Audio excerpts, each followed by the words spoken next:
Well, hello, welcome. Welcome, dear friend. If you're new to the channel, welcome in. And I'm glad to see you again. It's good that you are back. So, welcome back to you. Um, if it's your first time here, my name is Olivia Hall, and I've been in a neurodiverse marriage for over 25 plus years. And my only reason for being here and my heart and my goal is to make you, dear friend, feel seen, supported, understood, and validated on this neurodiverse journey called marriage. Mhm. Yes. So I'm glad you're here and I'm on this journey with you. Well, if you're the one carrying most of the financial stability in your marriage, and your husband's work situation feels unpredictable or fragile, well, this, my friend, this video, yeah, it's for you. Many neurotypical wives married to autistic husbands or autistic men find themselves holding a quiet amount of financial stress. Yeah. And, it's not because they're controlling or it's not because they're impatient, but because stability. Yes, ma'am, stability, it matters. It does. And so today I want to talk about how financial or how you can find financial peace in this situation.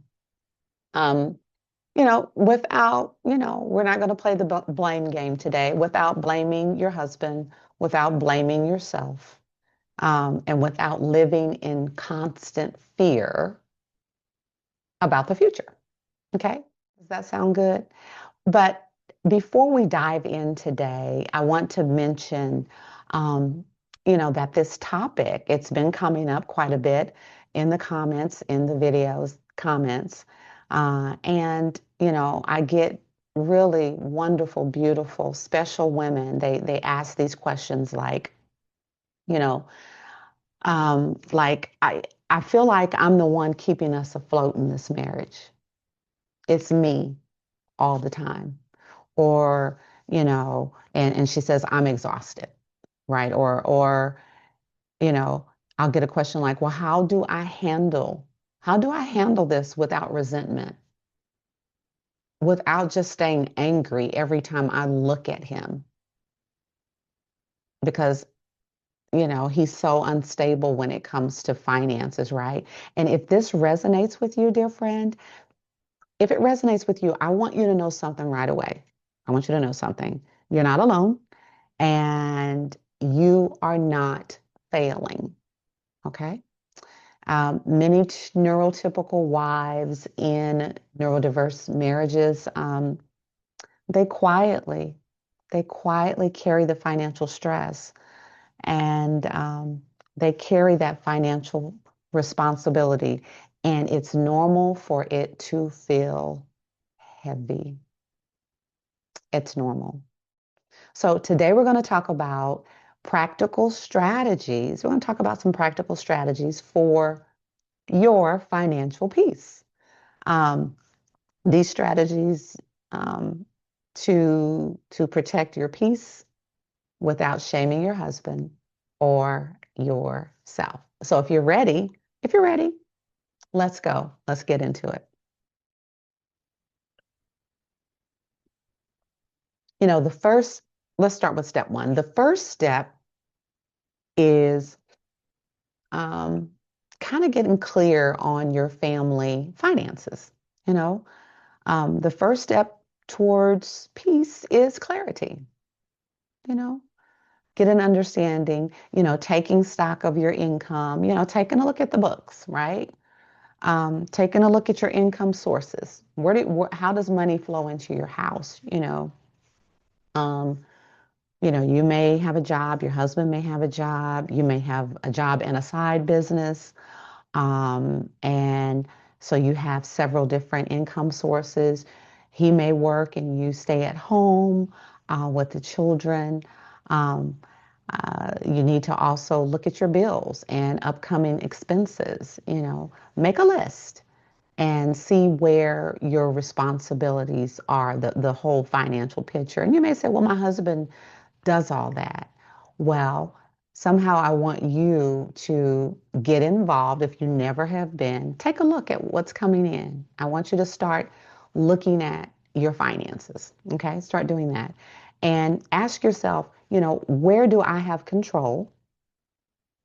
And where can I plan without guilt? Where do I have control in our financial picture? And where can I plan things without guilt, right? And this is not about controlling your husband. It's about, giving your own nervous system a map.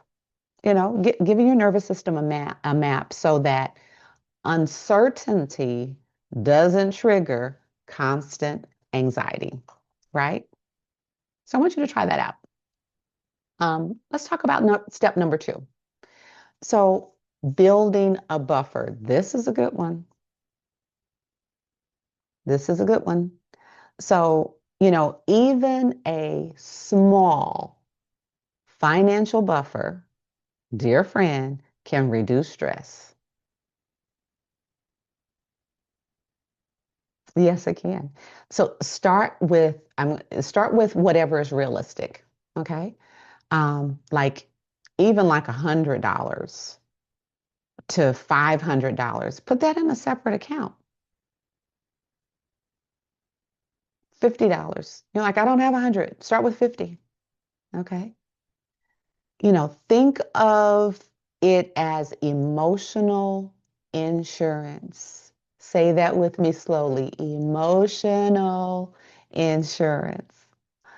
Um, and what this is proof to yourself, dear friend, that you can breathe a little.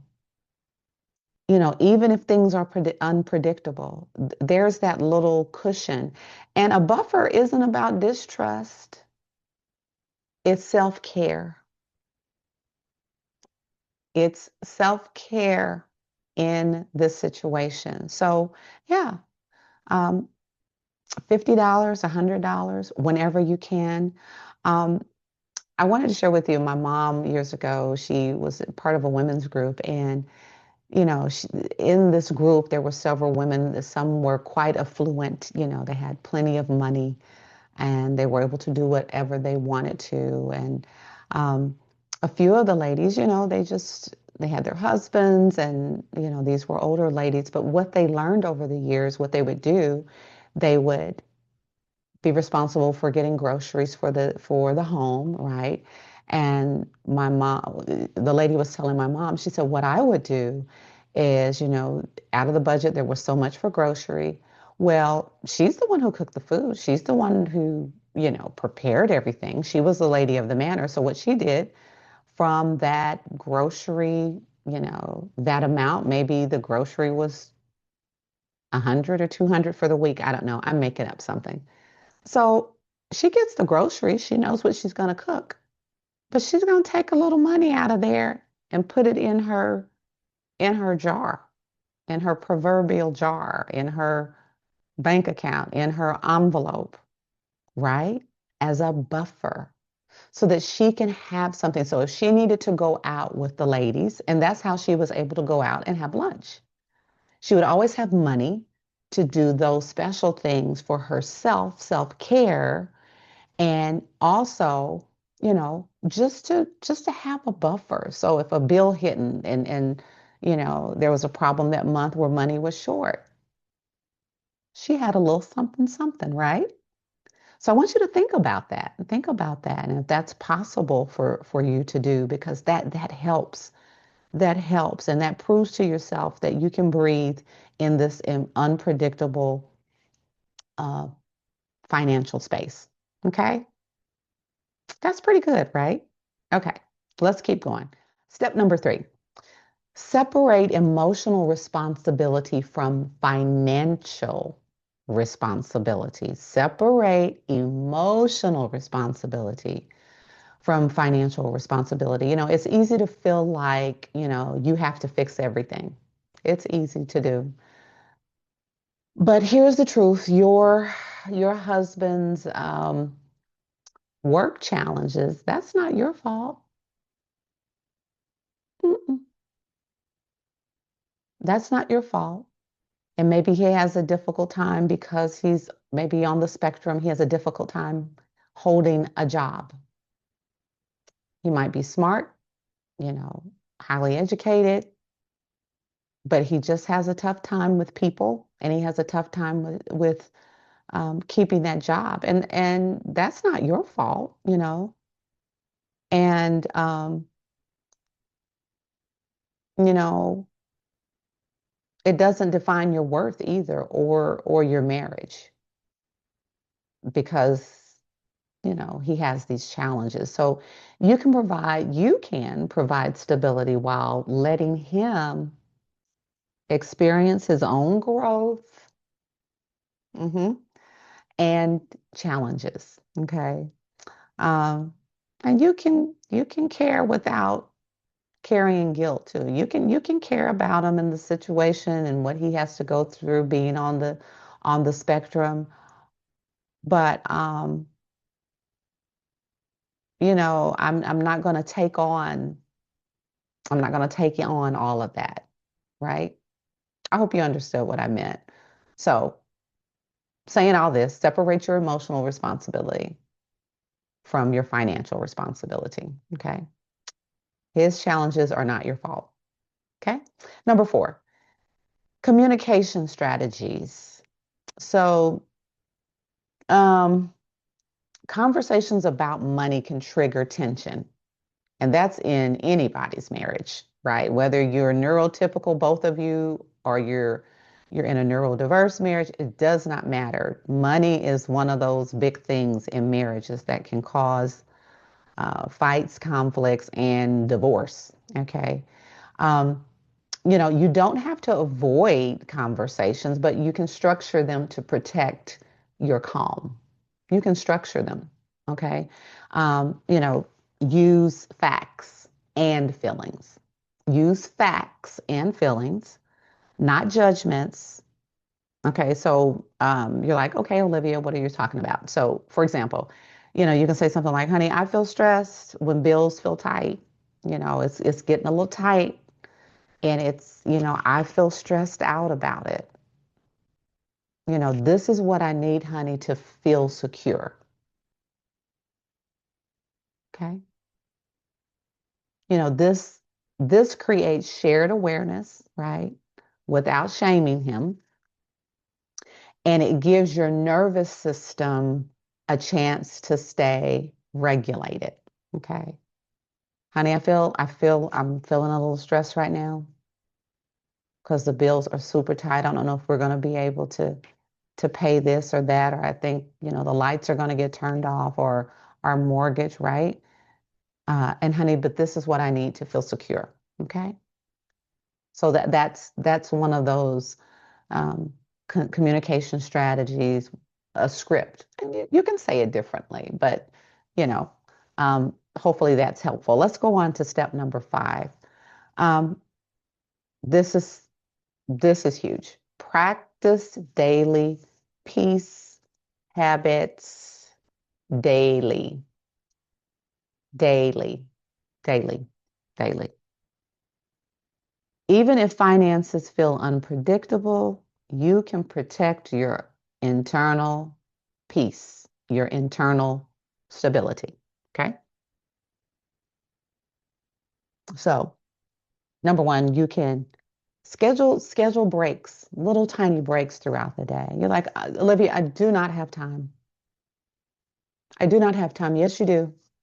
I want you to make time, dear heart.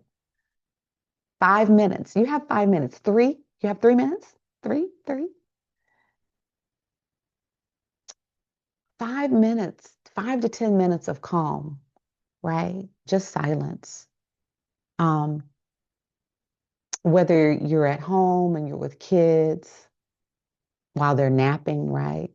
That's your time for calm. Um, if you're at work on your break, get away from everybody. You don't always have to go to lunch with everyone, right? Yeah. If you work from home, perfect, right? Um, if your husband works from home too, oh my goodness, go to the bathroom somewhere, right? But you want to find that space for you. Take a walk, right? Um, get up and move. Turn some music on and dance, right? Um, and start to build your energy up and feel good and have a little fun. Yeah. Um, or take deep breaths. Take 5 to 10 minutes and just breathe in and out, right? Um, praying. Yeah. Absolutely. Talking to the Heavenly Father. I'm a woman of faith, so that is super important to me. Journaling, if you like to journal, take 3 minutes and take a minute to journal how you're feeling, how your day is going. Um, reading scripture, reading a portion of your favorite book that seems to calm you and ground you, right? For me, one of those books is the Bible. And I have another book that I enjoy reading, and it's right there. It's called Grace in the Differences. So and I'll put the link in the description below. But do something that brings you some stability, right? Number two, set boundaries. Set boundaries around financial discussions. If it always gets too up there, it gets high, there's tension, and set some boundaries around those discussions, what they'll look like, what they'll sound like, right? Um, and then remind yourself, I'm allowed to feel calm. I'm allowed to feel safe, even if my finances aren't perfect, right? Um, and as a woman of faith, one of my favorite prayers is, "And my God shall supply all of my needs according to his riches in glory." Um, small, consistent habits protect your nervous system and reduce anxiety over time. Okay. So, practicing this is so important that you practice daily peace habits, every day.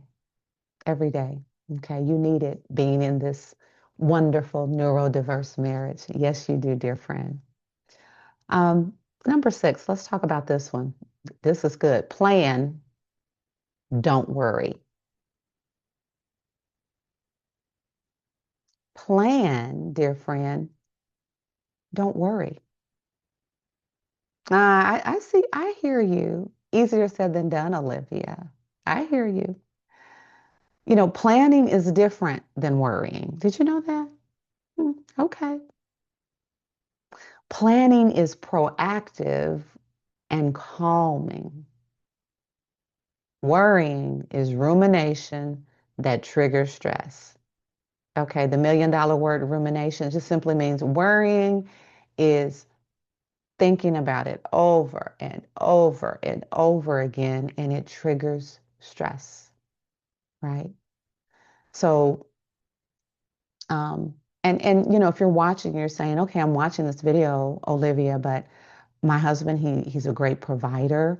He's been a good worker, in his career, and he's always brought the money home.